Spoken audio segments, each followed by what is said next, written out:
Hello friends, Jai Hind to all of you. स्वागत है आप सभी का आपके अपने परिवार एजुकेशन हब पर। कैसे हैं आप लोग? उम्मीद करता हूँ सभी एकदम स्वस्थ होंगे, मस्त होंगे अपने अपने घरों में, अगर कोरोना के इस पैंडेमिक वाली स्टडी को कंटिन्यू कर रहे होंगे। जैसा कल अपन ने रॉबर्ट गेने की बात कर अधिगम पठार तक अपन ने कंप्लीट कर दिया था। कल की क्लास में अपन ने अधिगम पठार तक का डिस्कशन कर लिया था कि एग्जैक्टली मीनिंग क्या होता है अधिगम पठार का और क्या होता है अधिगम पठार, उसके बारे में कल अपन पूरा डिस्कशन कर चुके थे। तो आज का पॉइंट क्या है फिर?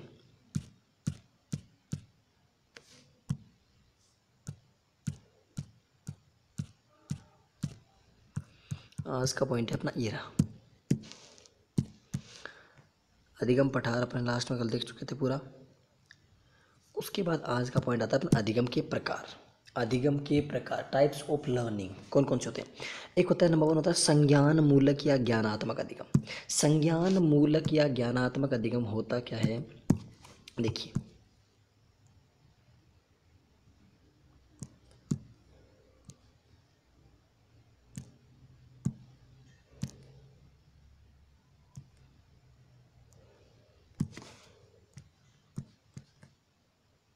इससे तो क्लियर नहीं दिख रहा। एक मिनट, थोड़ा सा एक्सपेरिमेंट कर लेता हूँ मैं।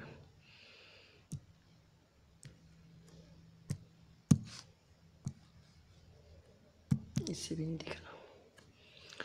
इसके पीछे बैकग्राउंड में कौन सा कलर लगाएं जिससे क्लियर दिखे? बिल्कुल, हाँ जी, ये दिख रहा है बिल्कुल।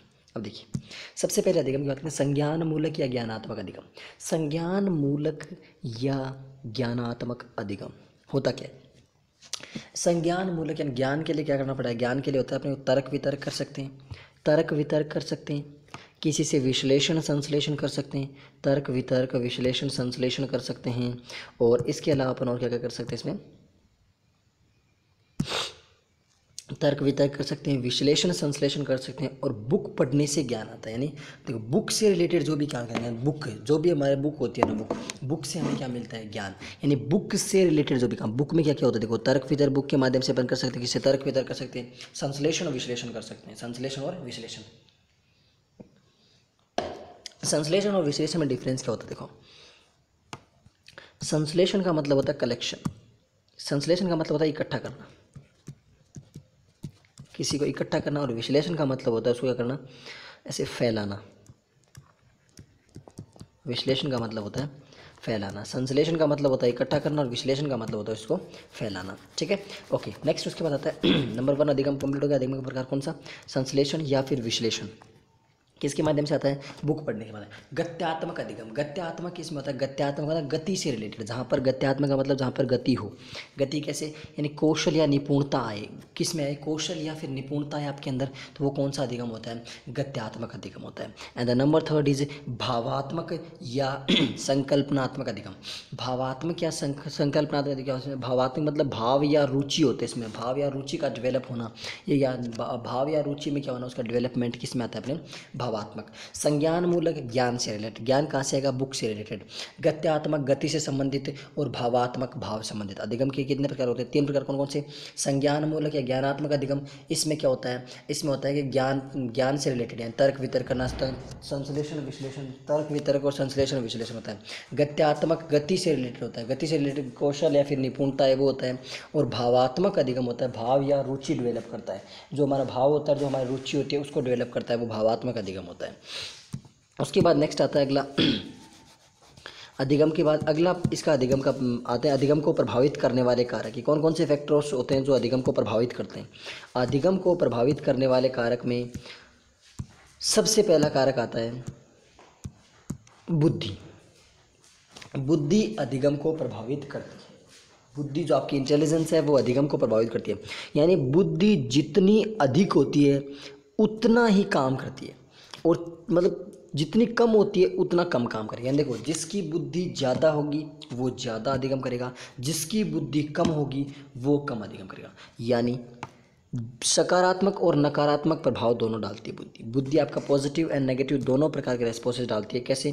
कि जिसकी मान लो बुद्धि, वो जिसमें किसी में बुद्धि, ये भी इस पे ऐसा चलता है ना, जिसकी बुद्धि ज़्यादा होती है उसकी लर्निंग क्या होती है? लर्निंग भी ज़्यादा होती है। जिसकी बुद्धि ज़्यादा उसकी लर्निंग ज़्यादा, उसका अधिगम ज़्यादा। यानी बुद्धि अधिगम के वैसे तो इफेक्ट तो नेगेटिव और पॉजिटिव दोनों डालेंगे। बुद्धि कम होती है तो कम अधिगम करेगा, ज़्यादा होती है ज़्यादा, लेकिन बुद्धि ज़्यादा तो अधिगम भी ज़्यादा, बुद्धि कम तो अधिगम भी कम। ओके, नेक्स्ट उसके बाद अगला पॉइंट आता है स्वास्थ्य व उम्र। स्वास्थ्य और उम्र दोनों अधिगम को प्रभावित करते हैं। आपका स्वास्थ्य कैसा है वो आपके लर्निंग को इफेक्टेड करेगा, और आपकी उम्र कैसी है, उम्र कैसी है वो भी आपके लर्निंग को इफेक्ट डालेगी। आपका स्वास्थ्य और आपकी उम्र होती है, दोनों की दोनों आपकी लर्निंग पे प्रभाव डालेंगी। किस पे प्रभाव डालेंगी? लर्निंग पे प्रभाव डालेंगी। आपकी स्वास्थ्य है और आपकी जो उम्र है वो दोनों की दोनों आपकी लर्निंग पे प्रभाव डालेंगी। ठीक है, उसके बाद अगला 3 नंबर पॉइंट आता है कौन सा? अभिक्षमता यानी एप्टीट्यूड। एप्टीट्यूड एक होता है एप्टीट्यूड, एक होता है एटीट्यूड। एटीट्यूड अलग चीज़ होती है, यहाँ पे एप्टीट्यूड यानी अभिक्षमता। अभिक्षमता क्या होती है? जन्मजात योग्यता। आपकी जन्मजात योग्यताएं कैसी हैं? अधिगम करने की क्षमता आपकी कैपेसिटी कैसी है शुरुआत से? एप्टीट्यूड आपका कैसा है? जन्मजात योग्यता होती है एप्टीट्यूड आप में, कि आप कितना अधिगम, कितनी लर्निंग आप कर पाते हो, कितनी आप में पावर है उसको करने की। सीखने की क्षमता या सीखने की तत्परता, इसको सीखने की क्षमता बोल सकते हैं या फिर इसको बोल सकते हैं सीखने की तत्परता। सीखने की क्षमता या सीखने की तत्परता, यानी आप अधिगम करते हो तो अधिगम करने के लिए आप कितने तैयार हो, कितने तत्पर हो, वो भी कौन करेगा डिसाइड? वो भी आपका अधिगम को प्रभावित करेगा। सीखने के लिए तत्परता। नेक्स्ट है अभिवृत्ति यानी एटीट्यूड या प्रवृत्ति या सेट। अभिवृत्ति यानी एप्टीट्यूड। अभिवृत्ति का मतलब होता है आपका दृष्टिकोण। दृष्टिकोण 3 प्रकार का होता है, पॉजिटिव नेगेटिव। पॉजिटिव हो सकता है, नेगेटिव दृष्टिकोण हो सकता है, और तटस्थता ले सकते हो, बिल्कुल साइड में, मतलब उसमें क्लियर रख सकते हो। पॉजिटिव कैसे? किसी चीज़ के प्रति आपका सकारात्मक दृष्टिकोण हो सकता है कि हाँ भाई इससे मेरे को बेनिफिट होगा, मतलब ये सकारात्मक। उससे आपको नुकसानदायक कुछ लग रहा है तो आपका नेगेटिव दृष्टिकोण हो गया, और आपको उससे कोई फर्क नहीं पड़ता, चाहे कुछ हो रहा हो चाहे नहीं हो रहा हो, उससे आपको कोई फर्क नहीं पड़ता, तो आपका क्या होता है? दृष्टिकोण डिपेंड करता है। पॉजिटिव, नेगेटिव एंड तटस्थता। आप सोचोगे स्पीड से क्यों चल रहे हैं? ये नॉर्मल पॉइंट्स आपको सबको पता है कौन कौन से। बुद्धि प्रभावित करती है, स्वास्थ्य और उम्र प्रभावित करता है, अभिक्षमता प्रभावित करती है, सीखने की क्षमता, अभिवृत्ति या प्रवृत्ति, इतनी चीज़ें प्रभावित करती है। उसके बाद अगली आती है परिणाम या प्रगति का ज्ञान, यानी आपका परिणाम कैसा है, रिजल्ट कैसा मिलता है, और आपकी जो प्रोग्रेस रहती है, प्रोग्रेस आपकी कैसी हो रही है, वो भी आपके अधिगम को, यानी प्रोग्रेस आपकी अच्छी हो रही है तो आप ज़्यादा लर्निंग करोगे, और प्रोग्रेस आपकी डाउन जा रही है तो आपको उस पर स्ट्रेस आएगा तो आप उसकी कम लर्निंग करोगे। अभी क्षमता एप्टीट्यूड तो आपको पता बताई दी, जन्मजात सॉरी सीखने की विधि आपकी मेथड, किस मेथड से आप सीखते हो, सीखने की विधि कौन सी है, किस विधि से सीखते हो, वो भी आपको लर्निंग को अफेक्टेड करेगी। अध्यापक की संप्रेषण योग्यता, यानी कोई भी टीचर होता है वो आपसे कितना कोऑर्डिनेशन बना पा रहा है, कितना आपसे संप्रेषण कर रहा है, वो भी अधिगम को प्रभावित करेगा। और अध्यापक का विषय पर अधिकार, कि कोई टीचर किसी सब्जेक्ट पर उसकी कमांड कितनी है, किसी टीचर की किसी सब्जेक्ट पर कमांड कितनी है, वो भी इसको प्रभावित करेगी। किसको? आपकी अधिगम को। तो यानी अधिगम को कौन कौन सा? आपकी बुद्धि प्रभावित करेगी, बुद्धि के माध्यम से अधिगम प्रभावित होता है। स्वास्थ्य और उम्र के माध्यम से अधिगम प्रभावित होता है। अभिक्षमता यानी एप्टीट्यूड के माध्यम से होता है। सीखने की तत्परता के माध्यम से होता है। अभिवृत्ति या प्रवृत्ति के माध्यम से होता है, दृष्टिकोण के माध्यम से। परिणाम या प्रगति का ज्ञान के माध्यम से होता है। सीखने की विधि के माध्यम से होता है, और अध्यापक की संप्रेषण योग्यता से भी प्रभावित होता है। और अधिगम आपके अध्यापक का विषय पर ज्ञान या विषय पर अधिकार से भी अध्यापक का उसका अधिगम आपका प्रभावित होता है। यहाँ तक क्लियर? ओके, नेक्स्ट चलते हैं। उसके बाद अगला आता है अधिगम या प्रशिक्षण स्थानांतरण। अधिगम या फिर प्रशिक्षण स्थानांतरण, और इसमें से एक क्वेश्चन पक्का आता है। अधिगम या प्रशिक्षण स्थानांतरण। देखो क्या होता है अधिगम, कोई भी हम अधिगम करते हैं तो उसका जो अधिगम या प्रशिक्षण करते हैं उसका स्थानांतरण कैसे होता है? स्थानांतरण का मतलब कैसे? देखो सिंपल सी बात है, इन 2 वर्ड्स। अधिगम का स्थानांतरण, अधिगम का स्थानांतरण कितने तरीके का होता है? 3 तरीके का। एक तो पॉजिटिव, एक नेगेटिव, वैसे 3 का नहीं, वैसे 4 तरीके का होता है। एक जीरो, और एक आपका बाइपोलर, द्विपक्षी स्थानांतरण, यानी पॉजिटिव और नेगेटिव दोनों मिला के। धनात्मक कैसे? अब देखो positive, negative, zero and bipolar, एक एक को समझते हैं। पॉजिटिव कैसे, नेगेटिव कैसे, ज़ीरो कैसे और बाइपोलर कैसे। Look and listen carefully. सबसे पहले पॉजिटिव लर्निंग। पॉजिटिव कैसे होता है? आपका अधिगम पॉजिटिव तरीके से कैसे प्रभावित करेगा? पॉजिटिव का मतलब होता है कि आपने कोई चीज़ सीखी, यहाँ से आपने कोई ज्ञान प्राप्त किया, इस जगह से वो ज्ञान आपने प्राप्त कर लिया, ये ज्ञान किसी अन्य जगह पे आपके क्या आ रहा है, इसका आप यूज़ कर पा रहे हो, वो क्या है आपका पॉजिटिव। यानी किसी एक जगह पर सीखा हुआ ज्ञान किसी दूसरी जगह काम आए। और कैसे काम आए? सकारात्मक रूप से काम आए, उसको उसकी कमी करने में नहीं आए, सकारात्मक रूप से काम आए। वो क्या होता है आपका पॉजिटिव स्थानांतरण होता है। यानी अधिगम का स्थानांतरण क्या होता है कि किसी एक जगह पर सीखा हुआ ज्ञान किसी दूसरी जगह पर काम आए, तो वह अधिगम का धनात्मक स्थानांतरण होता है। ठीक है। दूसरा नेगेटिव क्या होता है कि जो एक जगह सीखा, अब जो यहाँ जो ज्ञान सीखा था ना, यहाँ क्या होता है, आप लर्निंग कर रहे हो, ज्ञान सीख रहे हो, यहाँ पर सीखा हुआ ज्ञान किसी दूसरी जगह पर आपकी सहायता नहीं करता। सहायता करना दूर की बात है, बल्कि आपका बाधक बने। सहायता ना करके आपका बाधक बने, तो वो क्या है? ऋणात्मक स्थानांतरण है। कैसा स्थानांतरण है? ऋणात्मक। यानी धनात्मक में क्या होता है? धनात्मक पॉजिटिव जो आपका स्थानांतरण है, ट्रांसफर जो है ना, उसमें तो क्या होता है कि एक जगह सीखा हुआ ज्ञान दूसरी जगह यूज़ करते हैं, तो वहाँ पे उसका इफेक्ट मतलब पॉजिटिव इफेक्ट डालता है, काम में आता है वहाँ पे। लेकिन ऋणात्मक में होता है कि एक जगह सीखा हुआ ज्ञान आपके दूसरी जगह पे सार्थक ना होकर के आपका बाधक बनता है, तो क्या होता है? तो अधिगम ऋणात्मक होता है। अधिगम का ऋणात्मक स्थानांतरण होता है।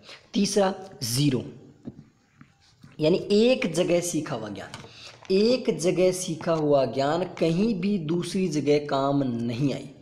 एक जगह सीखा हुआ ज्ञान कहीं भी काम नहीं, यानी कैसी स्थिति? तटस्थता अपना ले। कौन सी अपना ले? तटस्थता। मतलब यहाँ पे सीखा हुआ ज्ञान इस जगह पे कोई इसका यूज़ नहीं हो रहा, तो इसका मतलब ये जीरो स्थानांतरण है, कोई भी स्थानांतरण नहीं है। और चौथा कौन सा था? चौथा था द्विपक्षीय। एक मिनट, द्विपक्षीय। चौथा स्थानांतरण कौन सा? चौथा है द्विपक्षीय स्थानांतरण। द्विपक्षीय स्थानांतरण क्या होता है? पॉजिटिव चेंजेस भी हो और नेगेटिव, पॉजिटिव इफेक्ट भी डाले, नेगेटिव इफेक्ट भी डाले, वो होता है द्विपक्षीय स्थानांतरण। अधिगम स्थानांतरण चार प्रकार का। धनात्मक, धनात्मक में एक जगह सीखा हुआ ज्ञान दूसरी जगह उपयोग हो, धनात्मक स्थानांतरण।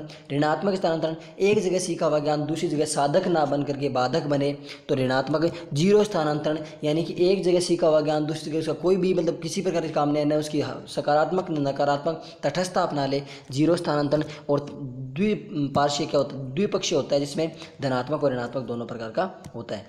ठीक है। यानी एग्जैक्टली अधिगम स्थानांतरण तीन प्रकार का होता है। रियल में मैन देखे तो मैन कितने प्रकार? तीन प्रकार। कौन कौन से? धनात्मक, ऋणात्मक और जीरो। धनात्मक में काम आएगा, ऋणात्मक में बाधक बनेगा और जीरो में तटस्थता अपनाएगा। अब देखो अधिगम स्थानांतरण ये था। अधिगम स्थान, अब इसको लिखा हुआ कैसे है उसकी थोड़ी देखते हैं, बराबर देखिए जल्दी। क्या होता है अधिगम स्थानांतरण? सबसे पहले धनात्मक स्थानांतरण, एक स्थान पर सीखा गया ज्ञान दूसरे स्थान पर मदद करे। क्या करे? मदद करे। वो क्या होता है आपका? धनात्मक स्थानांतरण। ऋणात्मक स्थानांतरण मदद नहीं करे बल्कि बाधक बनता है, सीखने में बाधा बने, तो ऋणात्मक। और शून्य स्थानांतरण तटस्थता अपनाए और द्विपक्षीय क्या होता है? धनात्मक भी और ऋणात्मक भी। ये मैंने बताया उसको। नेक्स्ट क्या? अधिगम स्थानांतरण। अब देखते हैं एग्जैक्टली मीनिंग क्या होता है इसका। अधिगम स्थानांतरण, अधिगम का मतलब होता है सीखना और स्थानांतरण का मतलब होता है बदलाव।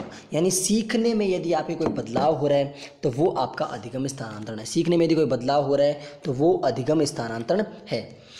इसमें क्या होता है? जब एक परिस्थिति में सीखे हुए ज्ञान, आदत या कौशल का यूज़ किसी दूसरी परिस्थिति में आए, तो क्या होता है? अधिगम स्थानांतरण। चाहे वो सकारात्मक आए, चाहे नकारात्मक आए, चाहे फिर आए भी नहीं, तो वो क्या होता है? आपका अधिगम स्थानांतरण। यानी एक जगह सीखा हुआ ज्ञान दूसरी जगह काम आए, तो वो क्या होता है? अधिगम स्थानांतरण। दर्पण प्रतिबिंब को अधिगम स्थानांतरण के साथ जोड़ा जाता है। कि इंपॉर्टेंट लाइन है कि दर्पण प्रतियों में यदि आपका कहीं बनता है, जो मिरर इमेज बनती है, उसको अधिगम स्थानांतरण के साथ आपको जोड़ा जाता है। नेक्स्ट वन आता है सकारात्मक या धनात्मक अधिगम स्थानांतरण। क्या होता है? धनात्मक अधिगम स्थानांतरण में एक स्थान पर सीखा गया ज्ञान दूसरे स्थान में दूसरे कार्य में सहायता करता है। एक स्थान पर यदि आपने कोई ज्ञान प्राप्त किया, वो ज्ञान आपका दूसरी जगह आपके क्या करे? सहयोग करे। करे। जैसे साइकिल चलाने वाला बालक या व्यक्ति धीरे धीरे स्कूटर या फिर बाइक चलाने लग जाता है, क्या होता है? धनात्मक स्थानांतरण। संस्कृत का ज्ञान किसी को है, वो ज्ञान हिंदी में सहायक बनता है, तो क्या हो गया? धनात्मक स्थानांतरण। यानी एक जगह आपने कोई ज्ञान लिया, वो ज्ञान दूसरी जगह उसका यूज हो रहा है, धनात्मक स्थानांतरण। नेक्स्ट ऋणात्मक स्थानांतरण या नकारात्मक स्थानांतरण।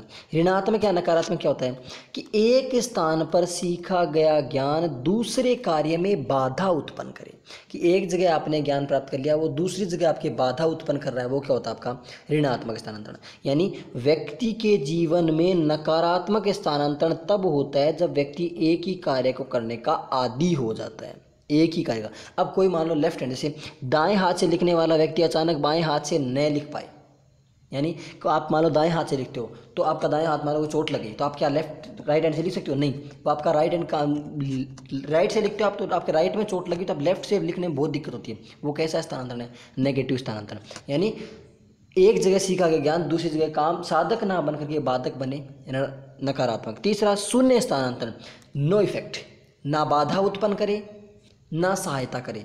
यानी जैसे मैथ्स का ज्ञान है, मैथ्स का सामाजिक में कोई काम आता है? नहीं, मैथ्स का सामाजिक में कोई काम नहीं आता। क्या आपके साइकोलॉजी आपके विज्ञान में काम आती है? नहीं, कोई काम नहीं आती। यानी किसी एक विषय का ज्ञान किसी दूसरे विषय में ना तो बाधक बने ना साधक बने, दैट इज कॉल्ड शून्य स्थानांतरण। अधिगम स्थानांतरण 3 प्रकार होता है, धनात्मक, ऋणात्मक और शून्य। धनात्मक में एक जगह सीखा गया ज्ञान दूसरी जगह सहायता करे, धनात्मक स्थानांतरण। ऋणात्मक एक जगह सीखा गया ज्ञान दूसरी जगह साधक ना बन करके बाधक बने, ऋणात्मक स्थानांतरण।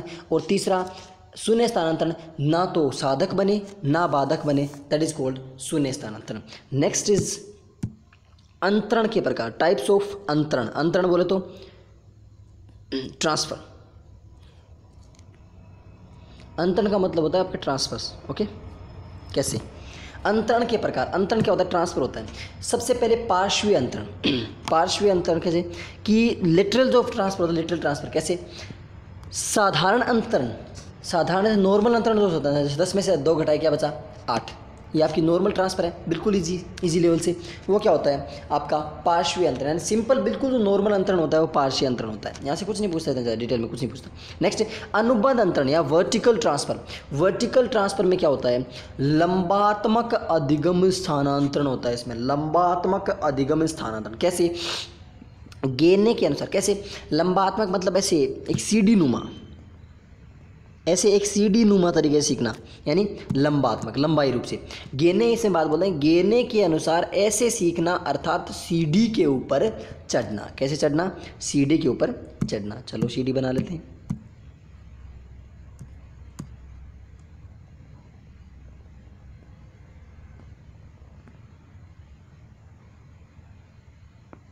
सीढ़ी ऐसे नहीं बनेगी ना, बंद हो जाएगी। इसको ऐसे ऐसे बनाते हैं। ये मान लो सीढ़ी आपकी। ओके,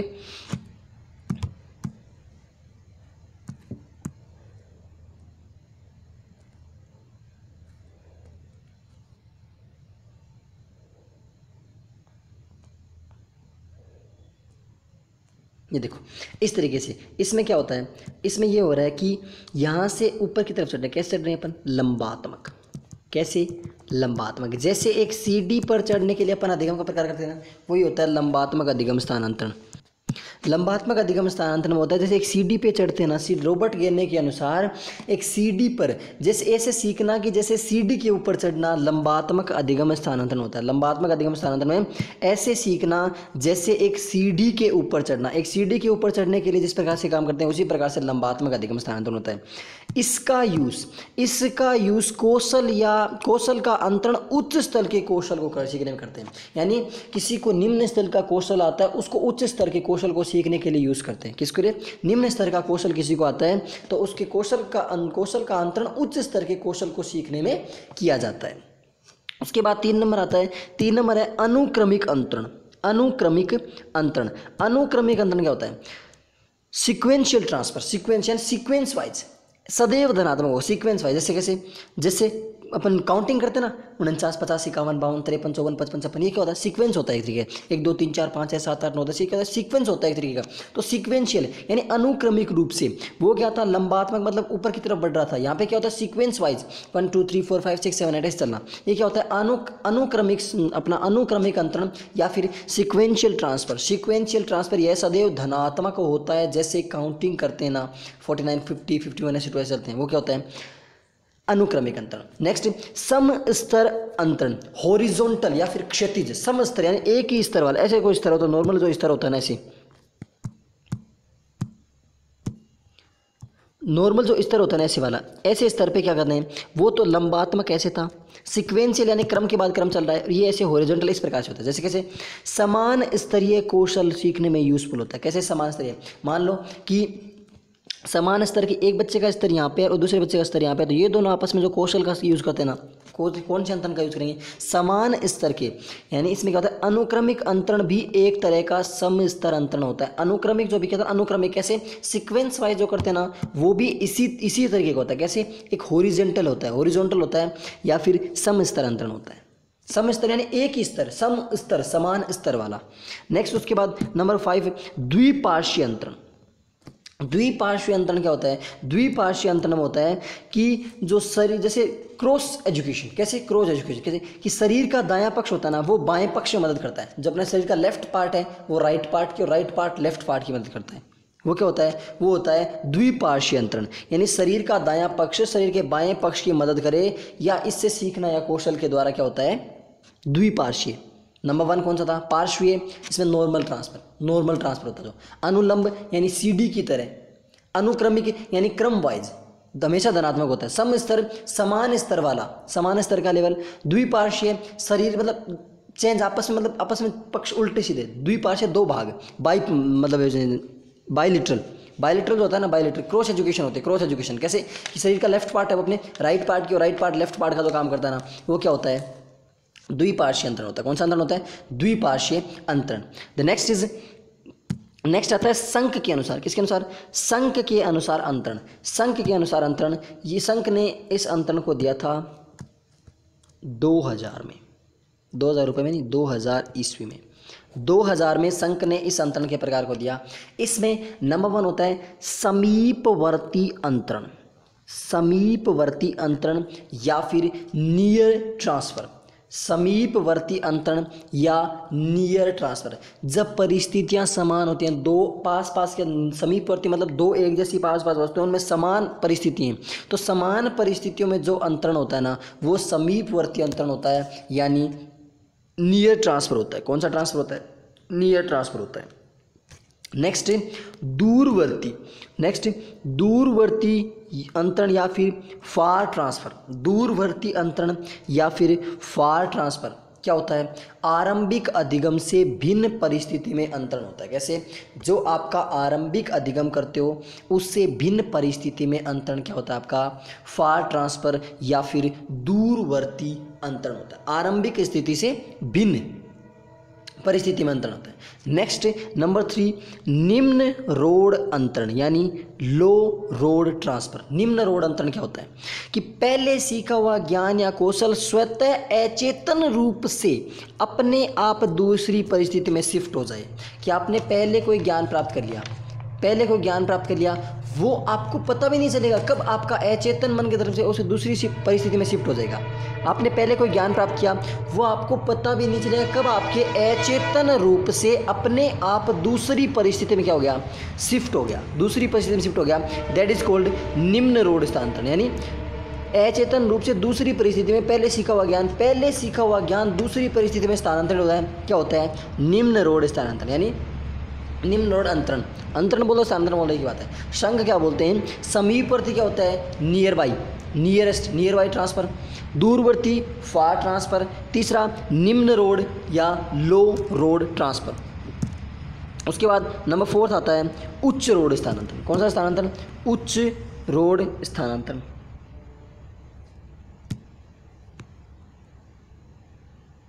लास्ट है उच्च रोड स्थानांतरण, यानी स्वतः न होकर प्रयास करने से चेतन मन में आता है। उच्च रोड स्थानांतरण स्वतः न होकर के प्रयास करने के माध्यम से अपने चेतन मन में आता है। कैसे? समीपवर्ती था कि दो समान स्तर के हैं, उनमें आपस में अधिगम का स्थानांतरण हो गया, दैट इज कॉल्ड समीपवर्ती, दैट इज कॉल्ड समीपवर्ती। नेक्स्ट उसके बाद उच्च रोड की स्वतः स्थानांतरण नहीं होगा, स्थानांतरण मतलब सॉरी जो दूसरा दूरवर्ती, इसमें क्या होता है कि जो आरंभिक अधिगम से भिन्न परिस्थिति होती है ना, उनमें अंतरण होना दूरवर्ती होता है। तीसरा है निम्न रोड, यानी अचेतन मन से आपको पता भी नहीं चलता, स्वतः है, निम्न स्तर में ऑटोमेटिक, कोई भी चीज़ होती है ऊपर से नीचे जाने में तो उसको टाइम नहीं लगता, ऑटोमेटिक चल जाती है ऊपर से नीचे, लेकिन नीचे से ऊपर आने में उसको आपको प्रयास करना पड़ेगा। जैसे आप टंकी में पानी चढ़ाने के लिए मोटर का यूज़ करते हो, लेकिन पानी उतारने के लिए मतलब पानी को नीचे आने के लिए आपको किसी चीज़ का यूज़ नहीं करना पड़ता, आप सिर्फ अपना नल खोलते हो पानी आ जाता है। यानी उच्च करवाने के लिए आपको एक्स्ट्रा प्रयास करना पड़ेगा, प्रयास के माध्यम से उच्च यानी टंकी में पानी चढ़ाने के लिए आपको मोटर का यूज़ करना पड़ा, मतलब किसी प्रयास की आवश्यकता पड़ी। जबकि उस टंकी से पानी को टूटी में लाने के लिए, जो टोटी होती है टोटी नल, उसके अंदर लाने के लिए आपको सिर्फ नल को ऑन करना पड़ता है, ऑटोमेटिक नीचे आ जाता है, दैट इज कॉल्ड निम्न रोड स्थानांतरण। ओके, ये आपके स्थानांतरण या अंतरण के प्रकार हो गए। अब एक इंपॉर्टेंट हेडिंग आती है, क्या? अधिगम के सिद्धांत, प्रिंसिपल्स ऑफ लर्निंग, अधिगम के सिद्धांत या फिर प्रिंसिपल्स ऑफ लर्निंग। अब आएंगे इंपॉर्टेंट सिद्धांत, देखो ध्यान से। नंबर 1, अधिगम के सिद्धांत क्या है? सबसे पहले हर्गेन होन ने एक बात कही है, हर्गेन होन बोलते हैं कि अधिगम के सिद्धांत में व्यक्ति क्यों, क्या और कैसे सीखता है, इसका जवाब देता है। यानी कोई व्यक्ति क्यों सीखता है, क्या सीखता है और कैसे सीखता है, इसका जवाब अधिगम के सिद्धांत में देता है व्यक्ति। जैसे अधिगम के सिद्धांत को 3 भागों में बांटते हैं, 3 प्रकार से। कौन कौन से प्रकार से? ध्यान से देखो, आराम से देखिए। सबसे पहले बात आती है साहचर्य या उत्तेजक अनुक्रिया सिद्धांत, साहचर्य या उत्तेजक अनुक्रिया सिद्धांत, इसको बोलते हैं SR, स्टिमुलस रेस्पॉन्स सिद्धांत, SR सिद्धांत, SR सिद्धांत। पहले इसी एक की बात करते हैं अपन।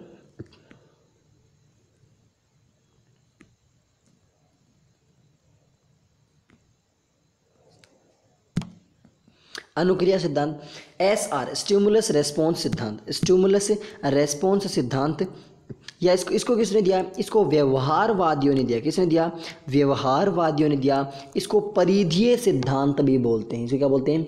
परिधीय सिद्धांत। यानी साहचर्य या उद्दीपक अनुक्रिया सिद्धांत, परिधीय सिद्धांत, व्यवहारवादियों द्वारा दिया गया स्टिमुलस रेस्पॉन्स सिद्धांत, SR सिद्धांत, उत्तेजक या उद्दीपक अनुक्रिया सिद्धांत, इतने इसके नाम हैं। इसमें कौन कौन से आते हैं? इसमें थोंडोय का प्रयास व त्रुटि का सिद्धांत, थोंडोय का प्रयास व त्रुटि का सिद्धांत, नंबर 1। नंबर 2, पावलोव का अनुकूलित अनुक्रिया का सिद्धांत, पावलोव का अनुकूलित अनुक्रिया का सिद्धांत। नंबर 3, स्कीनर का सक्रिय अनुबंधन या क्रिया प्रसूत अधिगम, स्कीनर का सक्रिय अनुबंधन या क्रिया प्रसूत अधिगम सिद्धांत। नंबर 4, गुथरी का प्रतिस्थापन सिद्धांत, गुथरी का प्रतिस्थापन सिद्धांत। एंड नंबर 5, हल का व्यवहारवादक सिद्धांत, हल का पुनर्बलन या फिर व्यवहारवादी सिद्धांत। यानी SR स्टिमुलस रेस्पॉन्स में कौन कौन से आएंगे? थोंडोय का संबंधवाद या फिर प्रयास त्रुटि, पावलोव का शास्त्रीय अनुबंधन, स्किनर का क्रिया प्रसूत, गुथरी का प्रतिस्थापन और हल का पुनर्बलन वाला सिद्धांत। नेक्स्ट, ज्ञानात्मक और जो ज्ञानात्मक और निर्माणवाद होते हैं ना, ये उद्दीपक पर होते हैं। व्यवहारवादी उद्दीपक अनुक्रिया की बात करते हैं, जबकि ज्ञानात्मक जो होते हैं ना, ज्ञानात्मक और निर्माणवादी, ये दोनों उद्दीपक की बात करते हैं, SS थियरी की बात करते हैं। इसको केंद्रीय या परिधीय सिद्धांत भी कहते हैं, केंद्रीय या क्षेत्रीय या परिधीय सिद्धांत। परिधीय नहीं, केंद्रीय क्षेत्रीय सिद्धांत। परिधीय तो वो होता है SR वाला, केंद्रीय या क्षेत्रीय सिद्धांत। इसमें 2 प्रकार होते हैं। कौन से? एक होते हैं ज्ञानात्मक, दूसरे होते हैं निर्माणवादी। एक होते हैं ज्ञानात्मक कौन से? गेस्टाल्टवादी। गेस्टाल्टवादी जो आते हैं ना, जो अंतर्दृष्टि और सूझ की बात करते हैं, गेस्टाल्टवादी। वर्दिमर, कोहलर, कोफका तीनों गेस्टाल्टवादी हैं। वर्दिमर, कोहलर, कोफका तीनों गेस्टाल्टवादी हैं। अंतर्दृष्टि व सूझ का सिद्धांत, टोलमैन का सिद्धांत, टोलमैन और कूट-लेविन का क्षेत्रीय सिद्धांत, ये इसी में आते हैं। कूट-लेविन का क्षेत्रीय सिद्धांत ये इसी में आता है। इसके अलावा सामाजिक, जो बंडूरा का जो सामाजिक अधिगमन है, बंडूरा का जो सामाजिक अधिगमन, इसमें एक और लिख लीजिए, बंडूरा, अल्बर्ट बांडूरा या बंडूरा बोल दो, इसका सामाजिक अधिगम, बंडूरा का सामाजिक अधिगम ये भी इसी में आता है। बंडूरा का सामाजिक अधिगम ये भी इसी के अंतर्गत आता है। किसके अंतर्गत? इसी गेस्टाल्टवाद के अंतर्गत। द नेक्स्ट इज अगला आता है उसके बाद निर्माणवाद। निर्माणवादी में जीन पियाजे का संज्ञानात्मक विकास का सिद्धांत। जीन पियाजे ने संज्ञानात्मक विकास दिया था, बहुत ही इंपॉर्टेंट है जीन पियाजे का। वाइगोत्स्की एक रूसी मनोवैज्ञानिक थे। वाइगोत्स्की का सिद्धांत।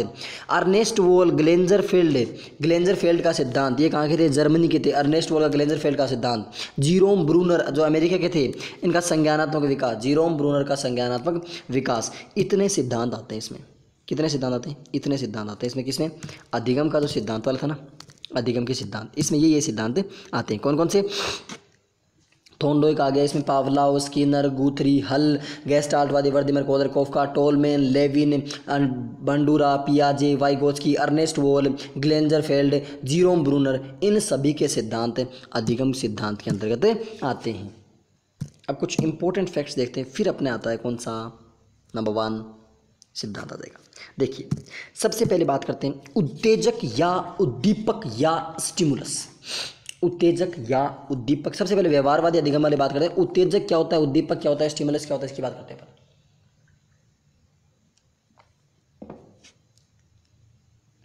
उत्तेजक यानी वातावरण में उपस्थित। उद्दीपक पहली बात कहाँ होता है? उद्दीपक आपका हमेशा वातावरण में होता है, एनवायरनमेंट में प्रेजेंट होता है। वातावरण में उपस्थित वह वस्तु या समस्या जो हमारा ध्यान आकर्षित करे वह हमेशा उद्दीपक होता है। वह क्या होता है? उद्दीपक। क्या? कि वातावरण में उपस्थित ऐसी वस्तु या जो समस्या जो हमारा ध्यान अपनी तरफ आकर्षित करे, दैट इज कॉल्ड उद्दीपक या उत्तेजक। अनुक्रिया क्या होती है? उद्दीपक को प्राप्त करने के लिए की गई क्रिया क्या होती है? अनुक्रिया। उद्दीपक को प्राप्त करने के लिए की गई क्रिया क्या होती है? अनुक्रिया होती है।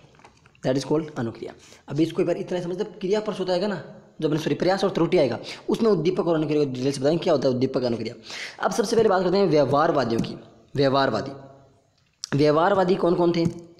थॉर्नडाइक, स्किनर और पावलोवी। व्यवहारवादी में किसकी बात कर रहे हैं? व्यवहारवादी में जो उद्दीपक अनुक्रिया की बात करते हैं, उद्दीपक अनुक्रिया पुनर्बलन की बात करते हैं, वो कौन कौन हैं?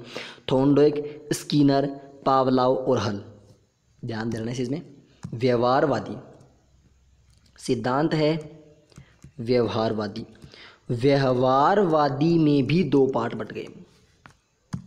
एक तो जो पुनर्बलन की बात करते हैं, पुनर्बलन की, और एक जो पुनर्बलन की बात करते हैं। पुनर्बलन में कौन कौन है? थॉर्नडाइक, स्किनर, पावलोव और हल। पुनर्बलन की बात कौन कौन करेंगे? पुनर्बलन थॉर्नडाइक, स्किनर, पावलोव और हल। थॉर्नडाइक, स्किनर, पावलोव और हल, ये किसकी बात करते हैं? ये पुनर्बलन की बात करते हैं। जबकि पुनर्बलन की बात करते हैं गुथरी और वॉटसन। गुथरी और वॉटसन पुनर्बलन की बात करते हैं। गुथरी और वॉटसन पुनर्बलन की बात करते हैं, जबकि थॉर्नडाइक, स्किनर, पावलोव और हल पुनर्बलन की बात करते हैं। उद्दीपक अनुक्रिया पुनर्बलन सिद्धांत थॉर्नडाइक, स्किनर, पावलोव और हल, जबकि पुनर्बलन गुथरी और वॉटसन। ऐसे बोलते हैं ना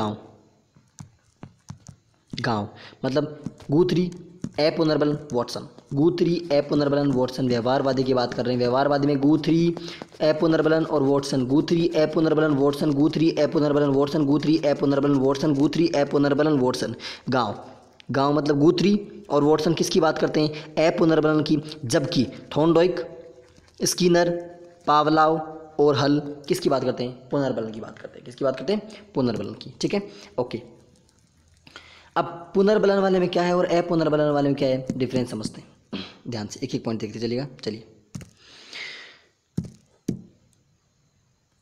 व्यवहारवादी अधिगम में थॉर्नडाइक, स्किनर, पावलोव उद्दीपक समस्या उद्दीपक आने पर भिन्न अनुक्रिया करते हैं और सही अनुक्रिया समस्या का समाधान है। यानी आपके सामने उद्दीपक यानी आपके सामने समस्या आई, समस्या आने पर आपने भिन्न भिन्न अनुक्रियाएं की और किसी एक अनुक्रिया सही अनुक्रिया के माध्यम से आपकी प्रॉब्लम सॉल्व होगी, दैट इज कॉल्ड व्यवहारवादी में आपका उद्दीपक अनुक्रिया सिद्धांत। यानी समस्या आने पर भिन्न भिन्न अनुक्रियाएं करते हैं और सही अनुक्रिया से समस्या का समाधान हो जाता है, वो कहलाता है आपका उद्दीपक या मतलब व्यवहारवादी अधिगम कहलाता है। क्या कहलाता है? व्यवहारवादी अधिगम कहलाता है। इसमें क्या होता है? इसमें विशेष उद्दीपक या अनुक्रिया से समस्या विशेष उद्दीपक अनुक्रिया के माध्यम से समाधान से एक संबंध स्थापित हो तो उसे अधिगम कहते हैं। यानी आपने कोई समस्या आई, आपके सामने कोई समस्या आई, ये कोई प्रॉब्लम आ गया आपके सामने, इस प्रॉब्लम को आपने सोल्व करने के लिए आपने की अनुक्रिया, प्रॉब्लम को आपने सोल्व करने के लिए आपने की अनुक्रिया यानी आपने की रिएक्शन। इस प्रॉब्लम को सोल्व, अब इस प्रॉब्लम को सोल्व के लिए मान लो ये प्रॉब्लम थी एक, इसको सोल्व करने के लिए आपको मान लो 1 2 3 4 5 और 6 अनुक्रियाएं की आपने, 6 नहीं चलो 7 और 8 अनुक्रियाएं की आपने। इस प्रॉब्लम को सोल्व करने के लिए आपने इसके साथ ट्राई किया, इसके साथ ट्राई किया, इसके साथ किया, इसके साथ किया, इससे किया, इससे किया, इससे किया और इससे किया। इन 8 में से आपके मान लो इससे क्या हो गया, आपकी प्रॉब्लम सोल्व हो गई। तो इस प्रॉब्लम और इस अनुक्रिया में, अब बाकी को हटा दीजिए,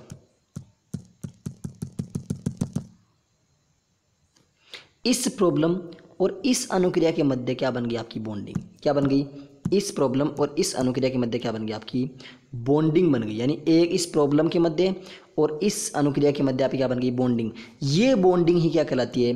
दैट इज कॉल्ड लर्निंग। यानी ऐसी उद्दीपक को प्राप्त करें ऐसी अनुक्रिया जिसके माध्यम से हमारी समस्या समाधान हो जाती है, तब उस उद्दीपक और अनुक्रिया के मध्य जो बॉन्डिंग बनती है ना, वो क्या कहलाती है हमारी? वो कहलाती है हमारी अधिगम। यानी उद्दीपक के लिए आपने प्राप्त करने के लिए आपने अनुक्रिया की और अनुक्रिया करने के लिए आपने क्या किया? उन दोनों के मध्य बॉन्डिंग बनी और बॉन्डिंग बनने के बाद आपने लर्निंग कर ली।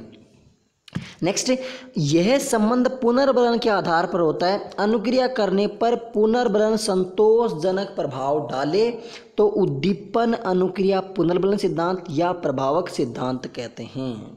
यानी आपने मान लो अब जो प्रॉब्लम नंबर 1 थी, इस प्रॉब्लम को प्राप्त करने आपने 8 नंबर अनुक्रिया की, ये अनुक्रिया करने के बाद आपकी प्रॉब्लम सोल्व हो गई और आपकी क्या हो गई? लर्निंग हो गई। आपने क्या कर ली? लर्निंग कर ली। लेकिन ये पुनर्बलन यहाँ पे क्या आपको, यहाँ पे किसकी आवश्यकता पड़ी? यहाँ पे आपको फिर मिला रेनफोर्समेंट, पुनर्बलन। और ये पुनर्बलन आपके ऊपर पॉजिटिव रेस्पॉन्स डाले, सकारात्मक प्रभाव डाले, तो आपका क्या हो जाएगा? उद्दीपक अनुक्रिया धनात्मक स्थानांतरण, उद्दीपक अनुक्रिया पुनर्बलन सिद्धांत। ये किसने दिया था? ये बातें की थी अपने पावलोव, थॉर्नडाइक, स्किनर और हल ने। Thorndike, Skinner, Thorndike, Pavlov, Skinner और हल। समझ गए कौन कौन से? देखो एक साथ ही बनाता हूँ चारों को, देखो ध्यान से। किस किसने? Thorndike, Pavlov, Skinner. मतलब देखो ये ऐसे ऐसे ऐसा बन गया ना,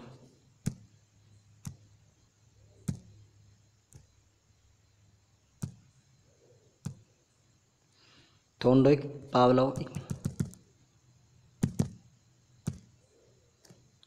ये थॉर्नडाइक, ये पावलोव, ये स्किनर और ये हल।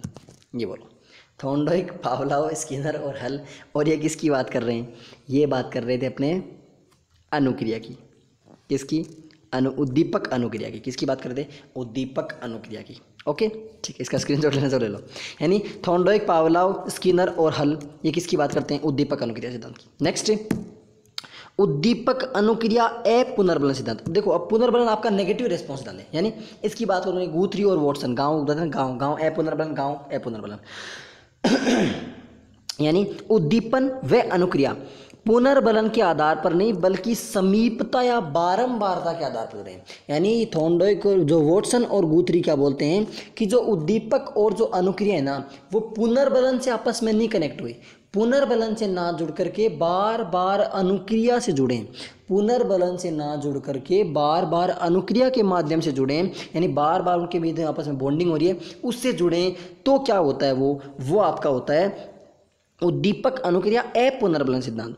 इसमें उद्दीपक अनुक्रिया जब साथ साथ होती हैं तो आपस में संबंध स्थापित होता है और क्या होती है अनुक्रिया आपका सीखना हो जाता है।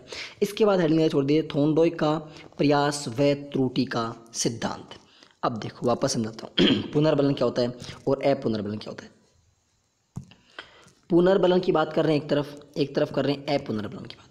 पुनर्बलन की बात कर रहे हैं थॉर्नडाइक, पावलोव, स्किनर और हल, जबकि अपुनर्बलन की बात कर रहे हैं गुथरी और वाटसन। ये क्या बोलते हैं पुनर्बलन वाले बोलते हैं, क्या बोलते हैं कि जो उद्दीपक है, जो आपका स्टिमुलस है और जो आपकी रेस्पॉन्स है, जो आपकी इनमें यदि आपने मतलब अच्छे से बॉन्डिंग हुई और उस बॉन्डिंग के माध्यम से क्या किया आपने बॉन्डिंग बनना और उससे पुनर्बलन मिला, तब इन्होंने क्या किया लर्निंग की। ओके, लेकिन ये क्या बोलते हैं कि जो उद्दीपक और अनुक्रिया है ना उनके मतलब बॉन्डिंग का कोई काम नहीं है। यहाँ पे जो स्टिमुलस और रेस्पॉन्स में बॉन्डिंग का कोई काम नहीं है, वो काम करता है वहाँ पे रिपीटेशन, रिपीट किया और आपस में क्या एक दूसरे क्लोज आए, क्या है क्लोज आए एक दूसरे के, यानी रिपीट किया कोई चीज़ को और क्लोज आए, तब उनसे जो बना वो क्या होता है लर्निंग होता है। ये बोलते हैं अपुनर्बलन वाले, ये बोलते हैं पुनर्बलन वाले, ये बोलते हैं अपुनर्बलन वाले,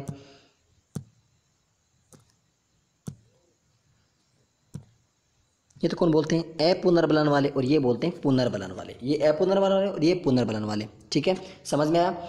यानी थॉर्नडाइक, पावलोव, स्किनर और हल और इधर गुथरी और वाटसन। अब नेक्स्ट इंपॉर्टेंट अपना नंबर 1 आता है कौन सा थॉर्नडाइक का प्रयास व त्रुटि का सिद्धांत। थॉर्नडाइक का प्रयास व त्रुटि का सिद्धांत काफ़ी लंबा, इसको करेंगे नेक्स्ट क्लास में। हेडिंग लगा छोड़ दीजिए थॉर्नडाइक का प्रयास व त्रुटि का सिद्धांत। ओके ठीक है।